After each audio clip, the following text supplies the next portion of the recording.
All right, it's a Saturday morning. At the moment, we're going to grab some breakfast, and then after that, we've got some random stuff we're doing at the ranch today. For one, the veterinarian is there checking on some of my horses, so we're gonna go check in with him, see him work a little bit, see what the horses are looking like, and then I want to haul a couple of my 3-year-olds to my friend Eric's ranch, which is right down the road, about 10 minutes. So we're gonna hook up the trailer, haul them, ride them over there, and see how they do in a new environment, and then come back, tidy up some stuff around the ranch, and then probably head home and hopefully find something to do this evening. Some new place, New York bagels and Bialis. I don't even know what that word is. Little salmon lox bagel, pretty good. These mountains ahead of us, it's the Mazatzel mountain range, and when we go to all those shows in the Midwest, like Texas and Oklahoma and all that, we actually keep going straight, then climb through all those mountains, and it's quite a climb to get out of here, to go east and reach the 40 north. But here we're pulling in to the ranch. We got breakfast on the way, so now we're gonna pull in, we're gonna check in with Vern, our veterinarian, and then horses should be getting saddled up, so we'll go hook the trailer up and get on the road for the rides.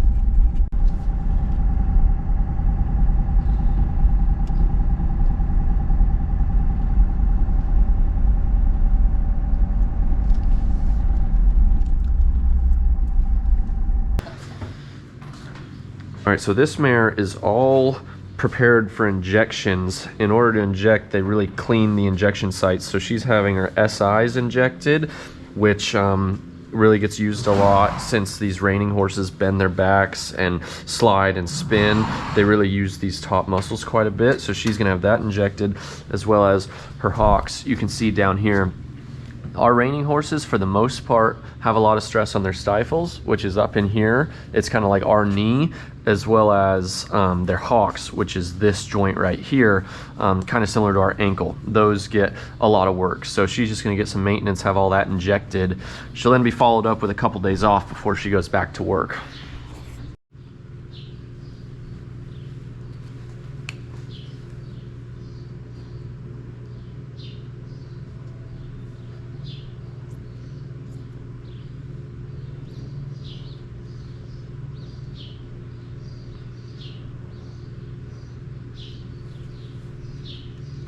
So that's your SI joint. The SI joint is a fibrous, joint. So there's no synovium. There's no real like joint space. It's all a fibrous union. But our needle is going to go right down there, and I'm going to deposit some medication right in this region right here, and that's as far down as I can get. So it's going to be a pretty long needle, an 8-inch, 18-gauge spinal needle, and I'm going to go at this direction. And it's going to enter right here, and then you're going to see the needle slide through and end up right down there. And with the SI, it's pretty specific as far as where you put the medicine, right? That's why you use the ultrasound? That's right. You need to, I prefer to use an ultrasound guided technique so that I know I get it in the right spot. Anatomy is different on every horse, so you really want to know your structures and guidelines and be able to put it in the right position.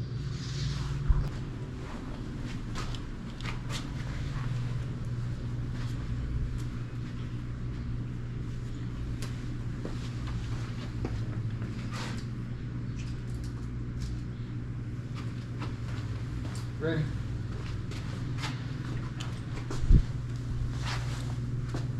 So this is your tarsal metatarsal joint, so the very bottom hock joint.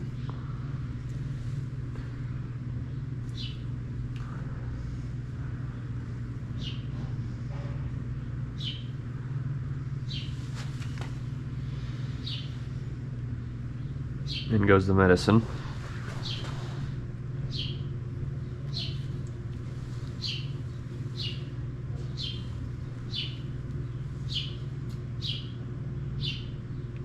It's quite a bit you put in there. Yeah, I'm putting in 3 milligrams of betamethasone and then ½ cc of arsenate. Are you doing multiple joints of the hock here? Yep, so now we're going to do the distal intertarsal joint, so the middle hock joint on the other side, because it's easy to approach while I'm on the same side. Ready?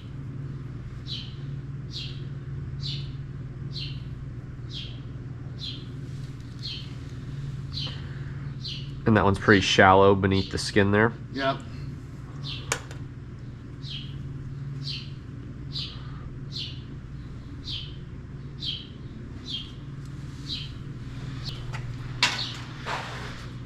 Back her up one step. One more. Perfect.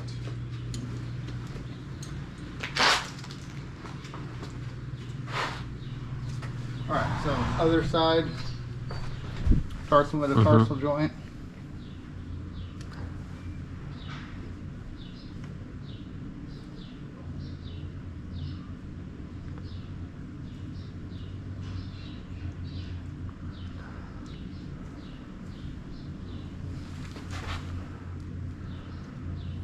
And is it the same with hocks as some other places you inject, where if they have a lot of inflammation or something, a lot of fluid will come out? That's right, yep. Not always do you get fluid out of lower hock joints. They got to be pretty sore in order to have enough fluid to come out in most cases. The most common lower hock joint that you will get fluid out is your tarsal metatarsal.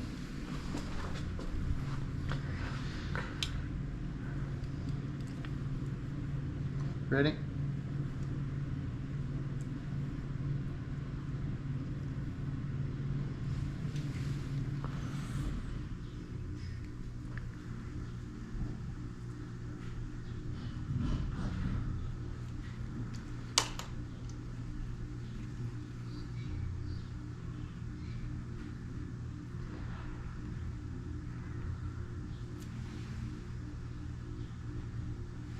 Okay.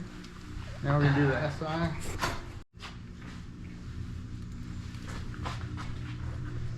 Alright, so there's our SI joint right there. I'm going to bring the needle in just like this. You'll see it coming down. So that's our needle coming all the way down. Oh yeah.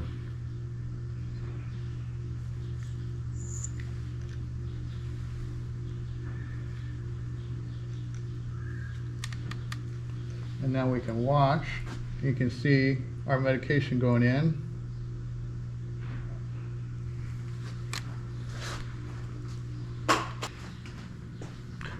Most of our horses are prone to one thing over others. Like I said, a lot of them get stifles, hocks, stuff like that. But some horses, you know, their front knees, they'll need injected here and there. Coffin joints, which are down in their front feet. Some of them even today will be treating one of them's neck, the base of their neck, which that's pretty rare, but they all have random things that pop up naturally for them. For Charlie, it's almost always been her SI. She's 6 years old. I bet you she's had her SI injected, you know, 5 times, something like that. And then stifles are very common. Almost all of our horses are having their stifles done. And then she has her hocks done here and there as well. All right, so now Charlie, they wrap her up with some tape where she got injected to keep it clean. You see, keeping it clean was the most crucial part of injections. So they're keeping everything clean and wrapped up. She's gonna have a couple days off to let that medicine set in before she goes back to work. Today's Saturday, probably, you know, Tuesday, something in the middle of next week. All right, so now we're gonna hop in the truck, go get it hooked up to the trailer that's sitting in the shop before we go ahead and load those 2 horses up and go ride. All right, it's in this middle bay here. So we're gonna line it up.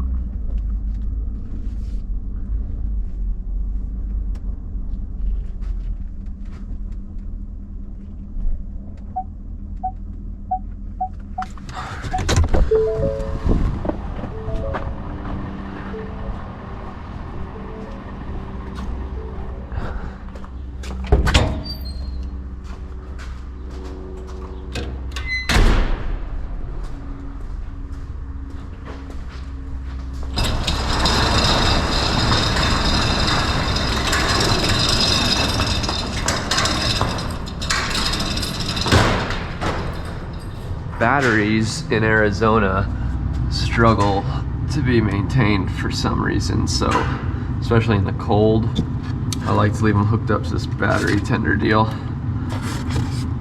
Just keeps our battery charged, and that way I don't pull in to be hooked up one day and have a dead battery and can't get our jack up or down.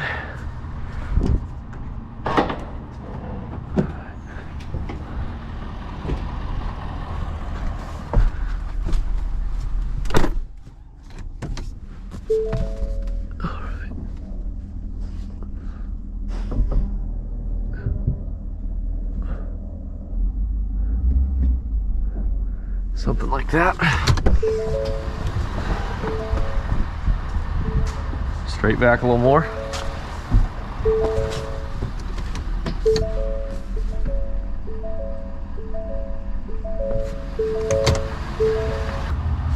Flip this kill switch down so that our battery charges while we drive, even though it's not far. Bring it forward just a touch.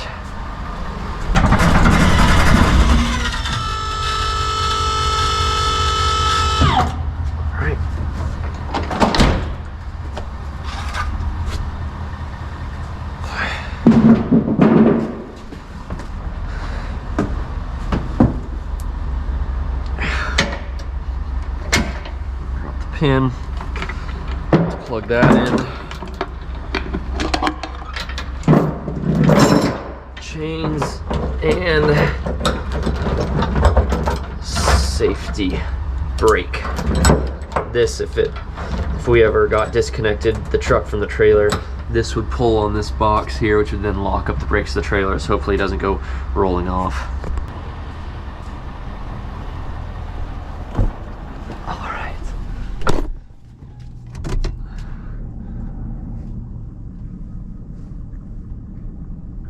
Make sure we don't hit anything.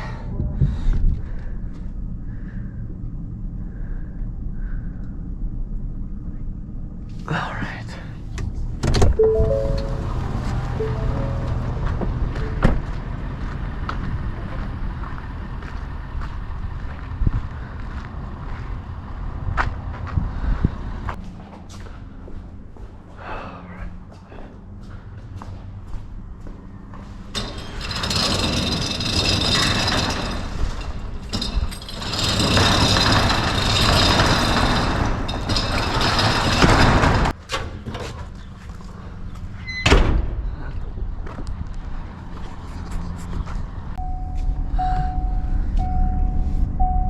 Alright, pull the trailer around.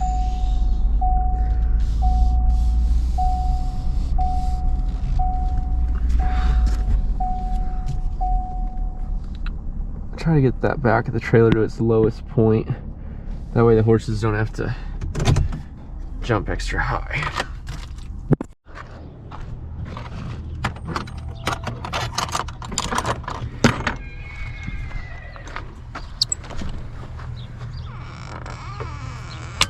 Alright, I'm going to put these horses towards the front of the trailer.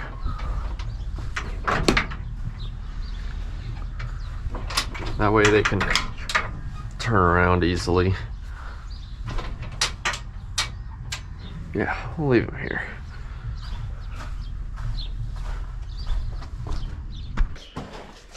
Pop my boots on.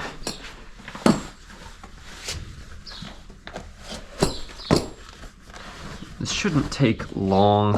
I'm not gonna like do a lot of maneuvers today. I'm mostly just going to lope around, maybe spin a few times, and really get their brain. Because every time these horses travel to a new place, I find that they change the way they act a lot. I just got this one. This is called $2.99 mouthpiece. This is from a classic bit maker named Billy Clapper, who passed away. His bits go for, you know, 10K plus. This isn't one of his originals, but this is his mouthpiece that he came up with as far as shape goes. This one's made by Mayhew. You put a bunch of nice silver on the shanks. I have this one too, same mouthpiece, but even that slight difference of how this shank's longer and more pointed down versus this one's shorter and more pointed back, it's gonna make a difference in how they ride. I also need this correctional for JZ. And then I can just use both of these, the two of them. Okay, I'll just ride them and bring them back and we'll wash them here.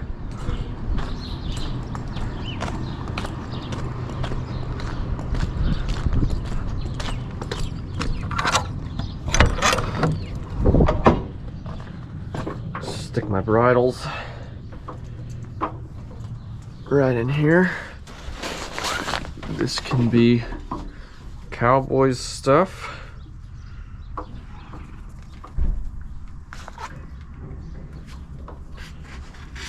And this can be JZ's stuff. Perfect. Shut this back up. It's funny, these two, I think, are gonna be spending a lot of time together. They're my two, I think at this moment, most talented 3-year-olds. We'll offer them a drink of water before we get on the road. Don't want any? They're neighbors in here, and I think they're gonna be neighbors traveling quite a bit this year. Come on.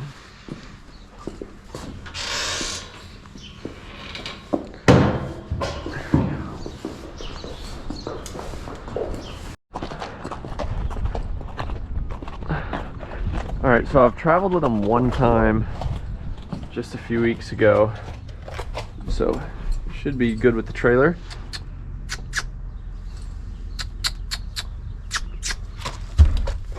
Here we go.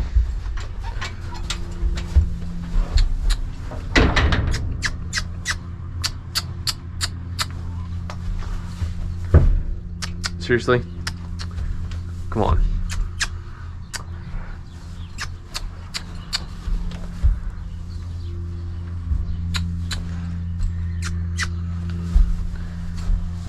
There we go.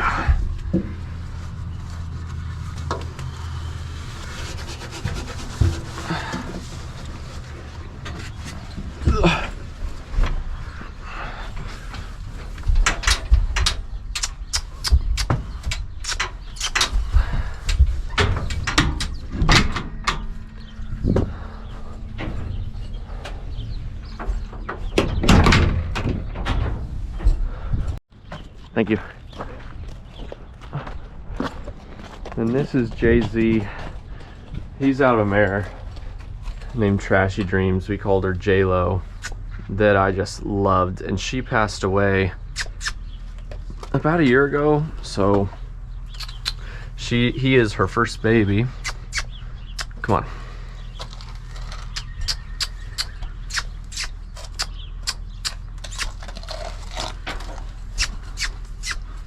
There we go.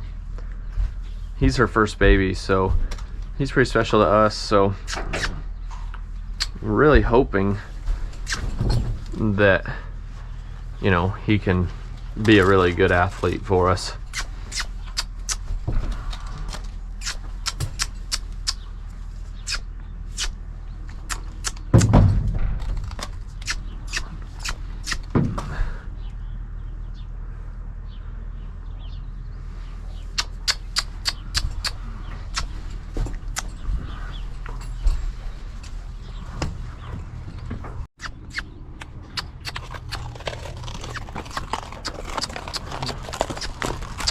Yeah, I have to put him to work here.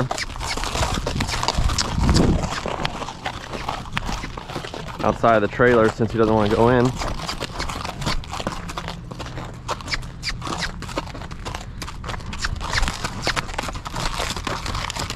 Now we'll offer him to come in again. That a boy.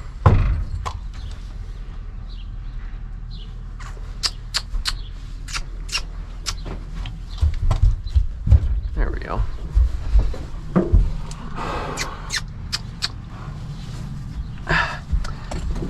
You can tell that these two are not as trailer broke as I want them. wasn't a seamless entry, but that is part of the training.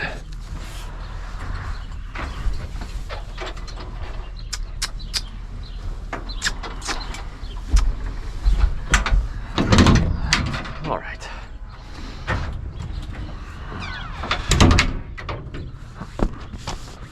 Walk them up here.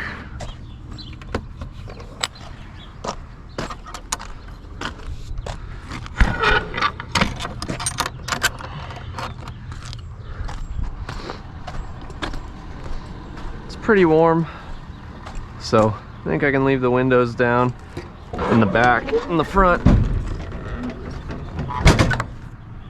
Just gonna shut it, but leave the slider open. Same thing for Cowboy. Leave the slider open.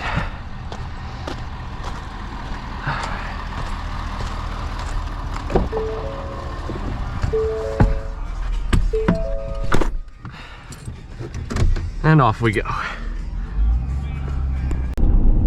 Alright, so as we're at Eric's place, we're probably gonna do JZ first since he's on the back of the trailer. And we're just gonna pull him out and warm him up. And kind of like I said, we're not gonna really do any super exciting maneuvers today, as much as we are just gonna work on the brain, make sure that they lock in when they go to a new place, because this is gonna be very similar to a show. It's really hard from a horse training standpoint because, you know, me, for example, I have usually between 13 and 20 to ride, which, you know, takes a long part of the day, usually 12 hours, something like that.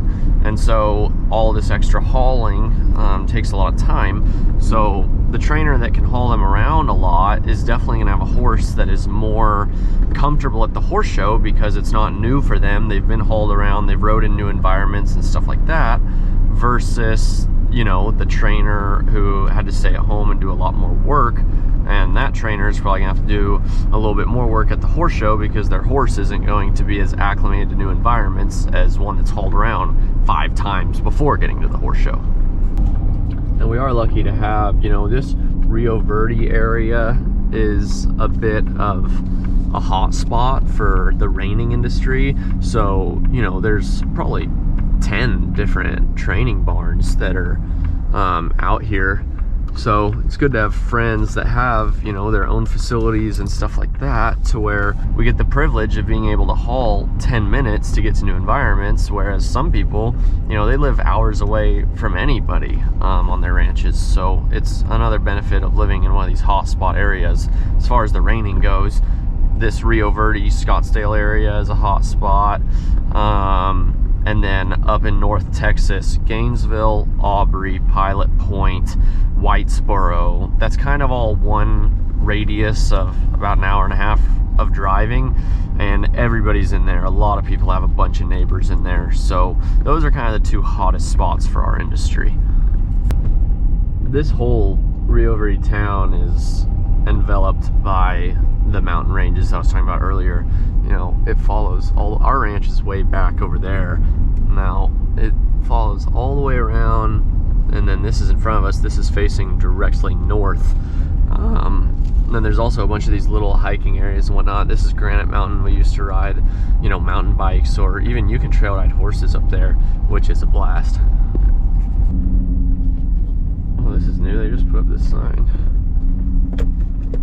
All right. Now this is the Wright Ranch.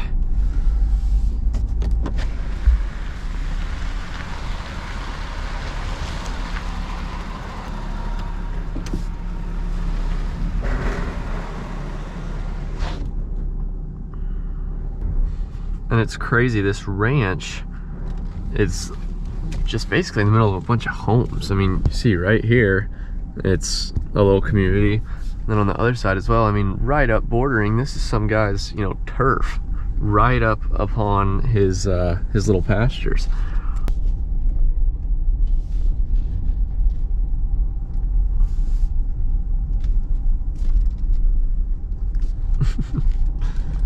Yeah, looks like it's an on-pro day out here.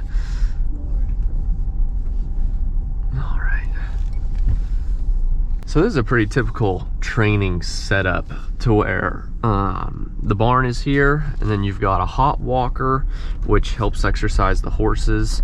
You can do 6 or 8 at a time usually, and then an arena, a couple round pins to get horses started. So really nice property. All right, so JZ first.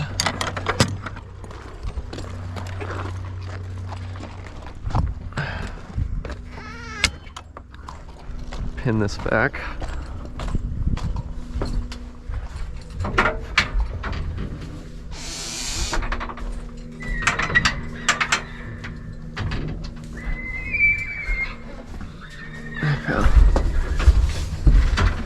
Oh boy. You can see this is a different. JZ was one of the toughest ones to start, so what I'm gonna do is I'm gonna untie him from up here. That way if he were to slip or pull back or anything like that, he's not tied hard and fast to a wall and he can't hurt himself. Will you kind of hold him?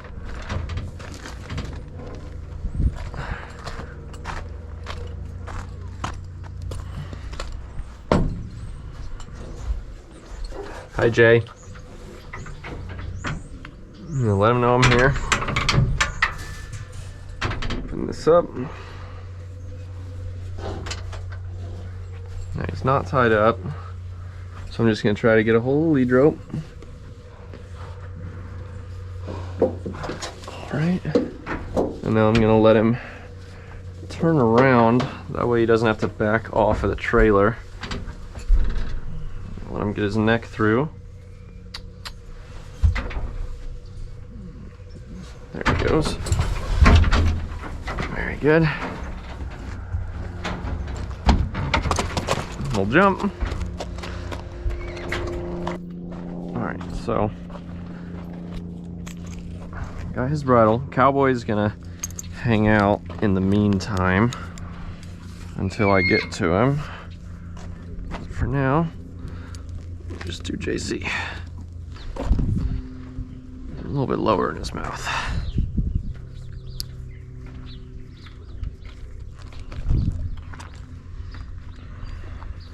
More like it.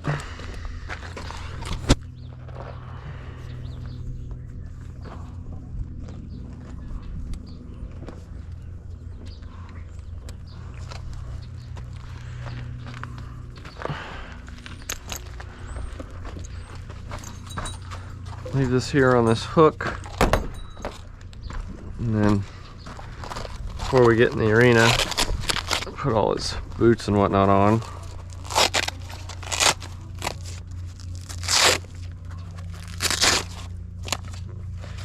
Pro Choice 2X Cool boots. This purple is like a cooling lining, which I really like, because the whole point of the protective boots is to keep the legs from getting hurt by impact and provide a little bit of support. But in the real world, the best way to keep those ligaments and tendons from being injured is keeping them cool. So this boot provides some external support from cuts, abrasions, or whatever else, while also keeping the leg cool, which is the ultimate goal. You can already hear the horses screaming from the arena because the 2-year-olds are getting started. A lot of times the 2-year-olds are a little more insecure. They're wanting to go back to their stalls, wanting to go back to their friends, all that kind of whatnot. So this will be a good test for these horses because it's like a really fresh environment that really distracts them and, you know, kind of takes their attention away from me, and it's going to give me a chance to get their attention back.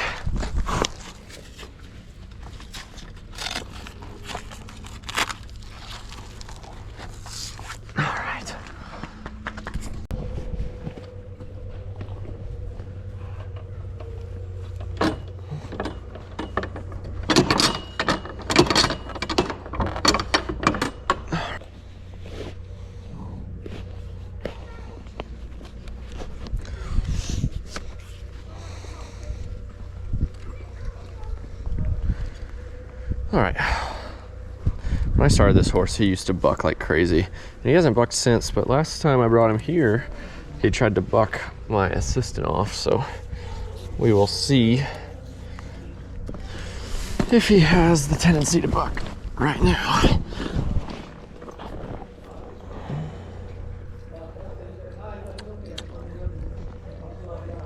He's better with me than her. But I do feel a hump in his back. It's funny, for some reason that's kind of his safe place is bucking, which is weird. We've also got kids over there chucking bikes off of ledges and whatnot, so we got plenty to work on today. How you doing? I'm good.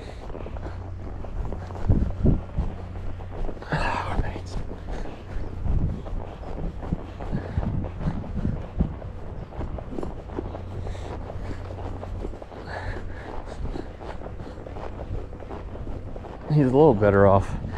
You know, the worst thing you can do when you first get to a new place and your horse is, you know, fresh or paying attention or whatnot is try to make them go slow and slow down. So with him, I'm really liking right now to just kind of be at this trot. And he's a lazier horse, so he's not like wanting to run off or anything. But every time he puts his ears off and looks off at something else, it's good for me to just redirect and keep him at this trot to keep his feet moving, because, you know, if your horse wants to go and you try to hold him back the whole time, it's not going to work. You can use that forward motion, though, them wanting to go, to get some pressure off and take their brain, and that's actually how you're going to get them back with you.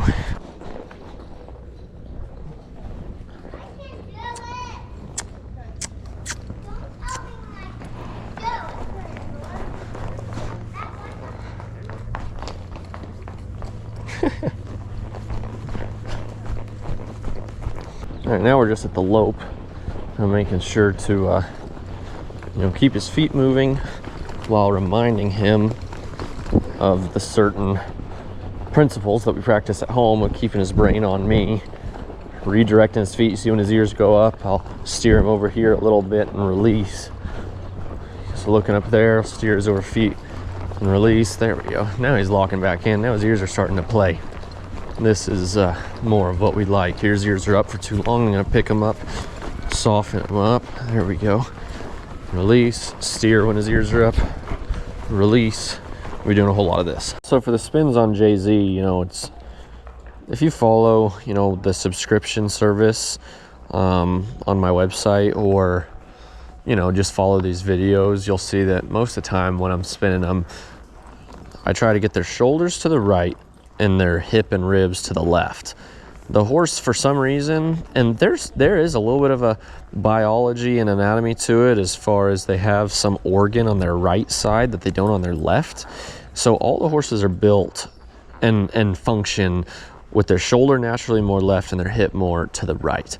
And so we're always contradicting that in the reining, because the reining horse does their best when they're perfectly straight. So to the left, you'll see that my hands are open and I use my right leg to make his belly get into the middle.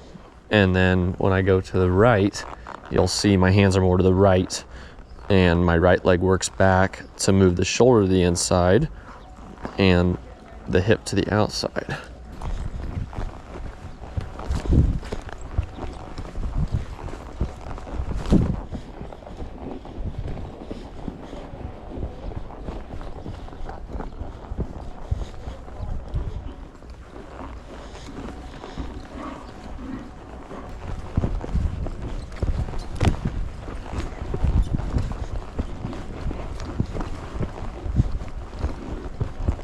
There we go. This way I just more use my right rein to keep his body super straight. That's very good. The left side he's more naturally good at. The right side he more likes to fall back too far. They need to kind of keep their balance while they're spinning right in the middle.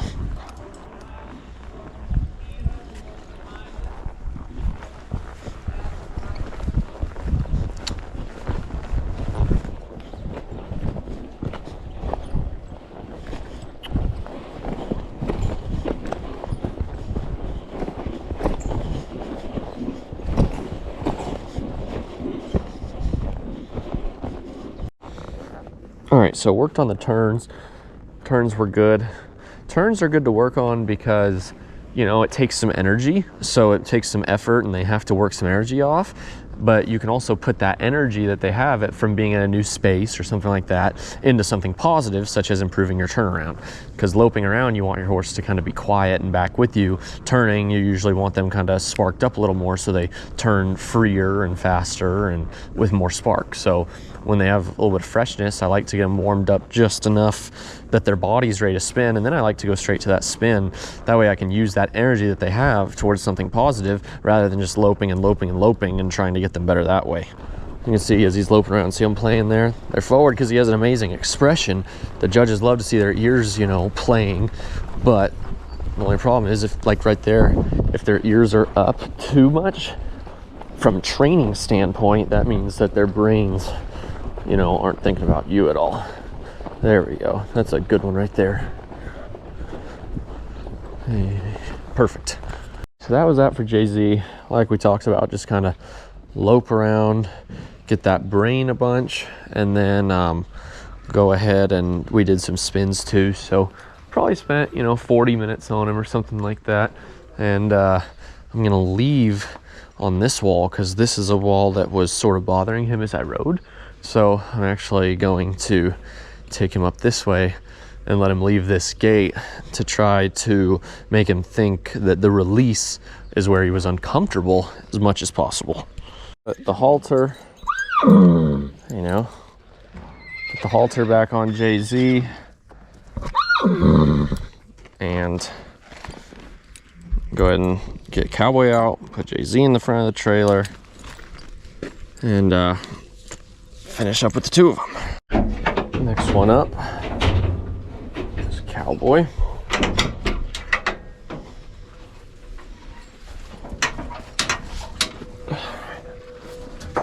There it is. Nice. I want to learn to be slow, quiet, smooth in the trailer.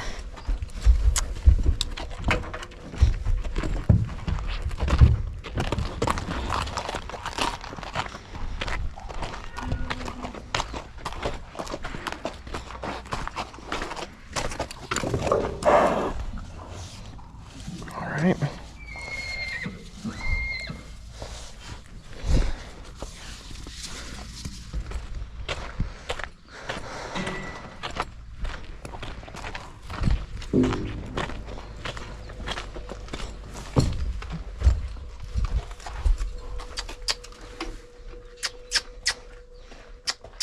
Can you push?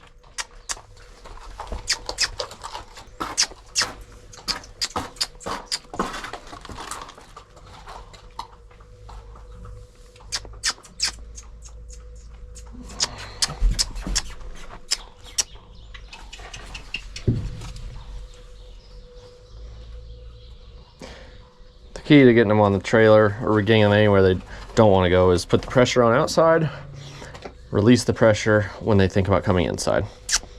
You gotta get your foot a little higher than that.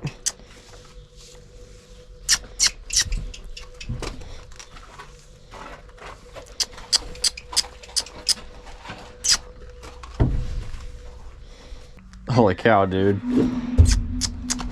Up you go. There we go. All the way up in here. Ugh. There we go.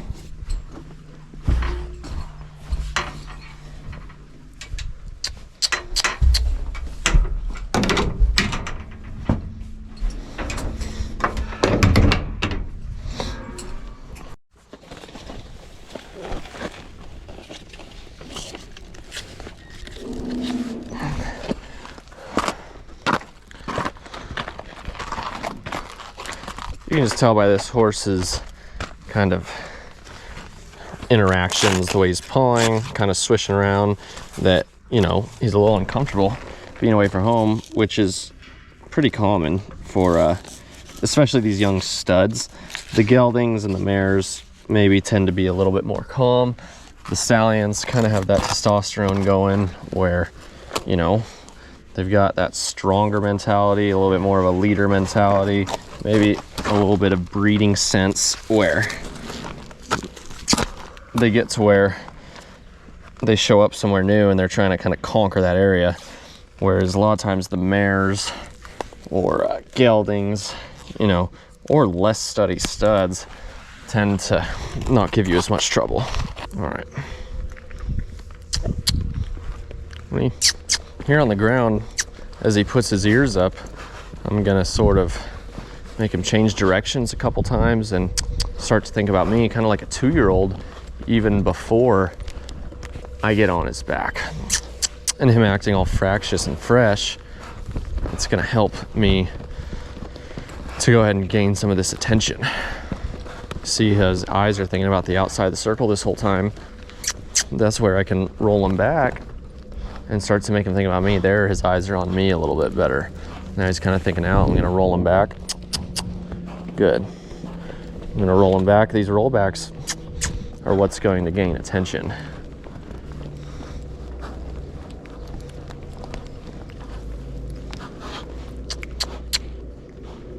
There we go. And I like them to where when they roll back, they kind of slow down and think about me rather than them speeding up and thinking about running the other direction. A lot of times people change directions and make them make a super big jump or something of that sort. Whereas like this actually gathers their brain rather than those big and fast rollbacks. You just rile them up even more.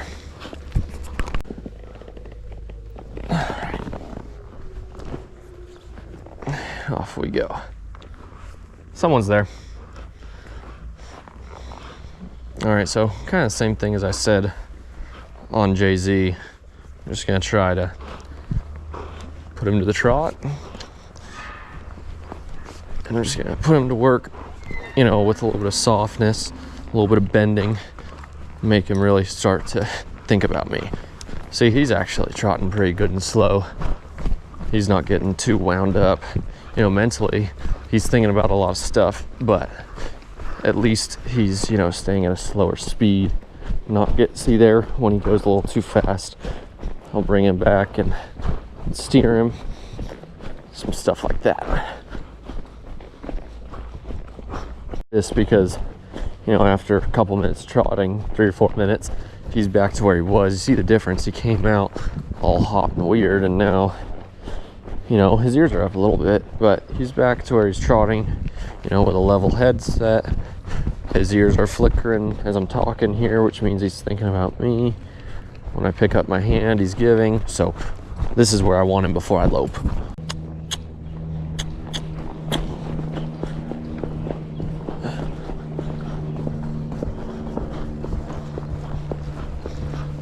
And this is gonna be the same thing as JZ as far as every time that his both ears stay up for too long, I'm gonna steer him and make him think about me again.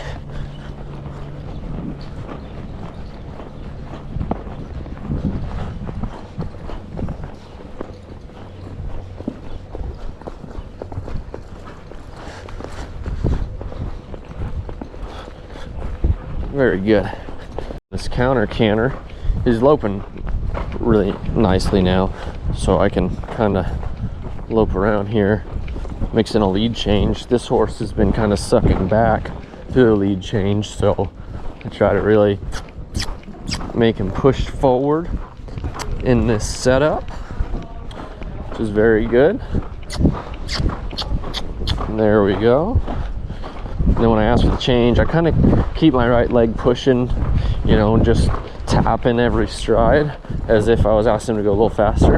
And I just apply my left leg with some constant pressure like that there. Pretty good. Here is actually a better spinner naturally than JZ is.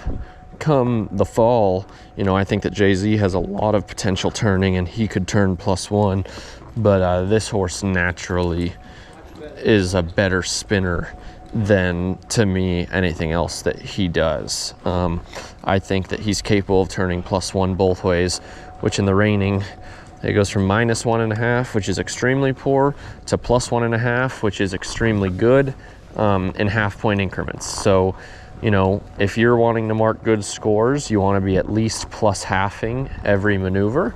And if you want to be winning events, you want to be +1ing, you know, a lot of the maneuvers. If you're +1ing a lot of the maneuvers and you can mark, it starts at a 70 and there's roughly 8 maneuvers. So if you can +1 most of them and mark, you know, a 76 or something like that, you're probably pretty close to the top of the class, which is incredibly hard to do. +1.5, so they don't hand out very often. That's like, you know, if something is unbelievable, they'll give a +1.5. A lot of people wish that they would mark +1.5s more. The judges would give them out more, which me, you know, when I'm personally evaluating, I like to give out that +1.5 every time I see them do something that is, you know, makes you say, wow.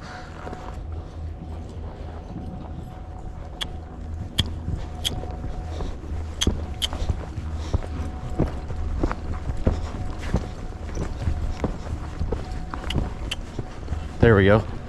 You want that horse to stay flat as you go through those turnarounds, because that means that his body's very collected. If his head is going up and down and up and down, then that means that his back isn't engaged and that he needs to be rounder. So I've been working on some rollbacks with this horse, and these Gunnatrashias, which is this horse's sire, oftentimes will get a little bit nervous about these, you know, maneuvers, and so he's been getting a little bit nervous about the rollbacks lately. So today I'm just going to go back and back him up and put him in position for the rollback, just like that. And then I might spin him around a couple times softly after I get him in position, and just softly put him into the perfect position for that rollback. And then I might lope off again, take him over here, stop him, back up in position for the rollback, keep my legs on him and teach him not to get too fractious and weird about my legs. Here I'll just kind of bump and release and kind of move my legs around and make him be calm, and then just let him stop. And this is going to be a drill that I think will make him slow down his thought process of rolling back. And because if they get stressed out while rolling back, then, you know, they get jumpy, they get quick, they do something that you're not desiring them to do. And so the biggest thing that I'm going to try to teach Cowboy here in the next little bit of time is how to calmly and confident back up in order to do a confident rollback. That's great, really good. Loved how quiet and confident he was through that. Oh, perfect. What a beautiful view of these mountains, though, this arena has. A lot of these arenas in Rio Verde, if they're facing east and west, see these mountains on the east, which are, you know, quite a view for an arena. So, beautiful ride. Stick Cowboy back on here. It's your only way home, pal. Very good. Stick him up in here.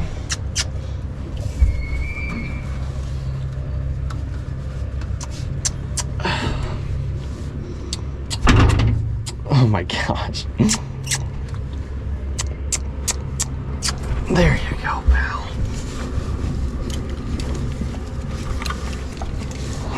Very good.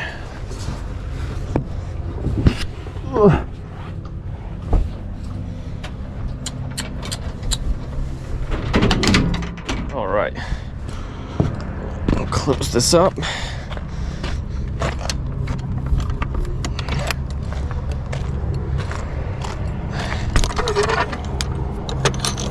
Head on home. All right, so wrapped up at Eric's, just rode those two. Really good because both of them came out, again, kind of really, you know, wound up and not paying attention. Those are both horses that I think have the potential to be really nice and mark nice scores. So I'm really going to put the time in. I'm going to drag them along with me to the shows in April. The NRBC, they're probably both going to go to. Perhaps the NRHA Derby in June. That's in Oklahoma City. They might go there. That was a little bit trickier because there's not as many places to ride and it's a little busier. And then they're really going to start showing probably in July, August. So I'm going to try to get them on the road with me as much as possible. All right, so got home. My help is helping pull the horses out.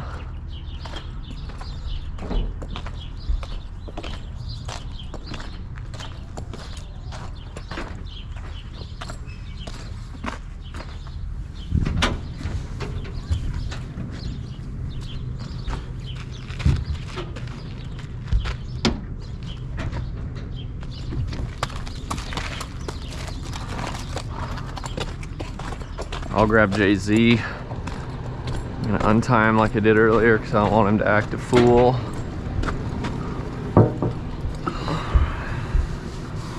You can see how weirded out he gets by new experiences. Well, he's blowing his nose.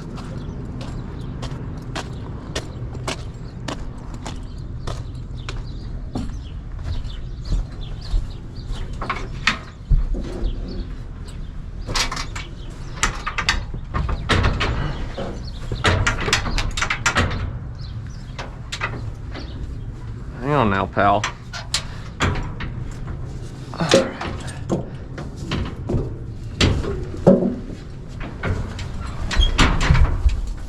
Now I'll wait here for a second, make him relax, sniff around, get calm. Now we can leave.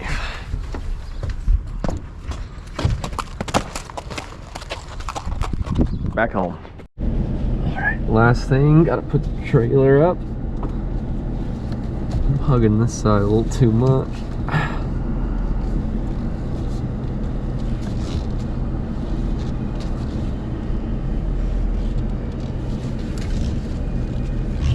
All right.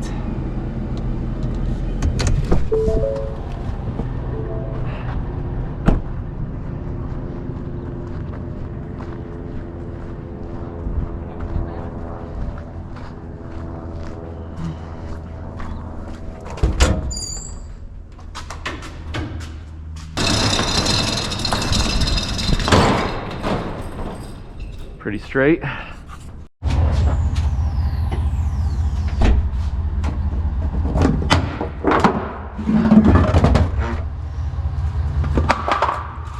our block.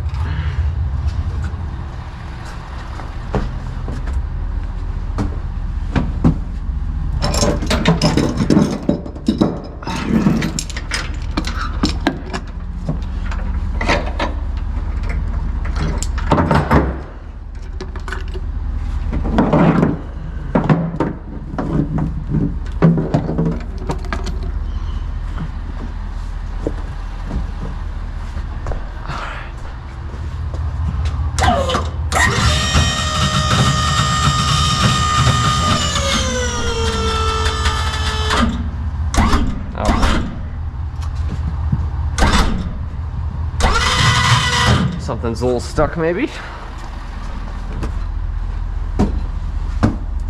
Pop that open a little more. And then I'm gonna back just a touch.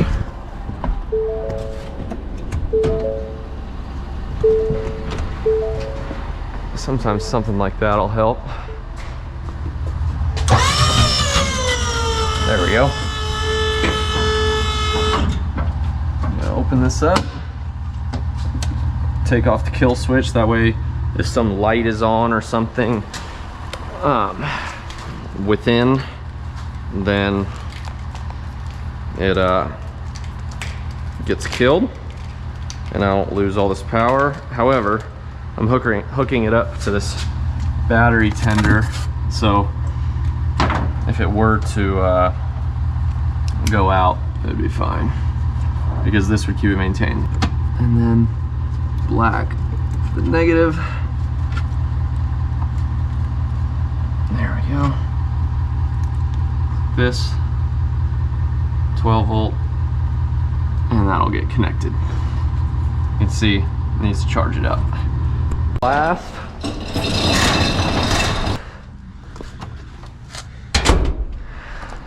And that's a wrap on the day. That's the horse walker running over there. I like all my horses to get out of their stalls 7 days a week. Just keeps their bodies loose. And if I were, you know, a horse, I wouldn't want to be locked in a stall even 1 day a week. So every single day ours go out. Most of the time they either get turned out or go on that walking machine on the weekends. All right, so just got home.